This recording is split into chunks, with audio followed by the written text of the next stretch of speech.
Fertility score in women. So fertility score అంటే ఏంటి? ఆడవాళ్ళల్లో score fertility అంటే పిల్లలు పుట్టే అవకాశం ఎంతవరకు ఉంది అని తెలుసుకోవడానికి ఎప్పుడు తెలుసుకోవాలి, ఎలా తెలుసుకోవాలి అనే దాని గురించి మనం ఈరోజు విందాం. సో ఏంటి అంటే ఆడవాళ్ళల్లో అండాశయాలలో అండాలు అనేది చాలా ఇంపార్టెంట్. అయితే ఏజ్ పెరిగే కొద్దీ ఆడవాళ్ళలో అండాలు కూడా తగ్గిపోతూ ఉంటాయి. మామూలుగా మగవాళ్ళ కంటే కంపేర్ చేసుకుంటే ఆడవాళ్ళల్లో కొంచెం తొందరగా మనకి మెనోపాజ్ అనేది వస్తుంది. కాబట్టి అంటే ఎగ్స్ క్వాలిటీ తగ్గిపోయి డేట్లు ఆగిపోతూ ఉంటాయి. సో అంటే 40 years లోపల ప్రెగ్నెన్సీలు తెచ్చుకుంటే మాత్రం చాలా వరకు సక్సెస్ రేట్ ఉంటుంది.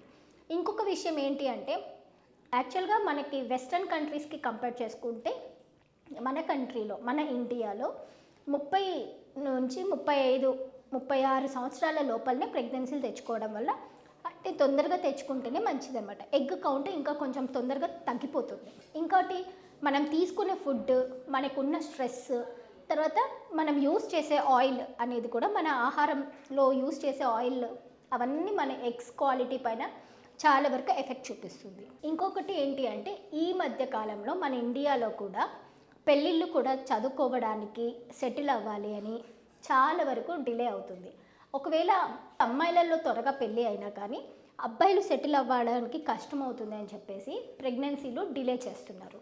దీనివల్ల ఏమవుతుంది అంటే అబ్బాయిలలో కౌంట్ అట్లానే ఉన్నా, వాళ్ళలో తగ్గిపోకపోయినా కానీ వాళ్ళ వయసుకి కంపేర్ చేసుకుంటే అమ్మాయిలలో మాత్రం 30 ఏళ్ళు దాటాక ప్రెగ్నెన్సీలో క్వాలిటీ అనేది చాలా తగ్గిపోతుంది.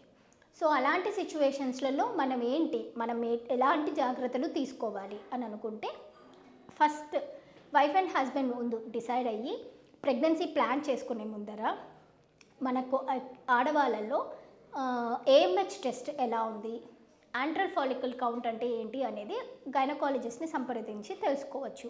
ఏంటి అంటే ఏఎంహెచ్ అంటే ఆడవాళ్ళలో ఎగ్స్ నుంచి రిలీజ్ అయ్యే ఒక హార్మోన్. ఆ హార్మోన్ని బేస్ చేసుకొని వీళ్ళకి ప్రెగ్నెన్సీలు వచ్చే ఛాన్సెస్ ఉన్నాయా లేదా అనేది తెలుసుకోవచ్చు.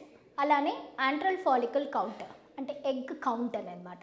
డేట్ వచ్చినాక 2వ రోజు ఈ స్కాన్ ఒకటి చేయించుకొని దాంట్లో కౌంట్ చూసుకొని ఎగ్స్ ఎన్ని ఉన్నాయని కౌంట్ చూసుకుంటూ దాన్ని కోరిలేట్ చేసుకోవాలన్నమాట యాంటీ ములేరియన్ హార్మోన్ ఏఎంహెచ్ టెస్ట్తో. ఈ 2 బేస్ చేసుకొని నెక్స్ట్ ప్లాన్ ఎలా చేసుకోవాలనేది తెలుసుకుంటాం. సో ఎగ్ క్వాలిటీ ఇంప్రూవ్ చేయాలి అని అంటే ఖచ్చితంగా డైట్ అనేది చాలా ఇంపార్టెంట్. ఊరికే మామూలుగా ఫుడ్ తీసుకోవడమే కాదు, quality food is very important. అంటే మంచి సీడ్స్, మంచి నూనె, మంచిగా బయట జంక్ ఫుడ్ తినకుండా ఇంట్లో తీసుకునేది కరెక్ట్గా చేసుకొని కరెక్ట్ క్వాంటిటీస్లో తీసుకోవడం వల్ల, స్ట్రెస్ రిలీజ్ చేసుకోవడం వల్ల ఎగ్ క్వాలిటీ ఇంప్రూవ్ అవుతుంది. ఎక్కువ ఎక్సర్సైజ్ అంటే ఓవర్ ఎక్సర్సైజ్, ఓవర్ ఈటింగ్ లేకపోతే ఓవర్ డైటింగ్ చేయడం వల్ల కూడా చాలా వరకు ఎఫెక్ట్ ఉంటుంది. ఇవన్నీ బేస్ చేసుకొని దాని ప్రకారంగా ప్లాన్ చేసుకుంటే మాత్రం చాలా వరకు ఉపయోగపడతాం. సో అలానే ఎగ్ క్వాలిటీతో పాటు మనకి హార్మోన్స్ టెస్ట్లు కూడా చాలా ఇంపార్టెంట్. సో డేట్ వచ్చినప్పుడు ఈ ఏఎంహెచ్ టెస్ట్, ఐఎఫ్సి టెస్ట్తో పాటు థైరాయిడ్, ప్రోలాక్టిన్ ఇలాంటి టెస్టులు చేయించుకోవడం వల్ల ఎగ్ క్వాలిటీ పైన కూడా ఎఫెక్ట్ ఉంటుందా లేదా అనేది తెలుసుకోవాలి.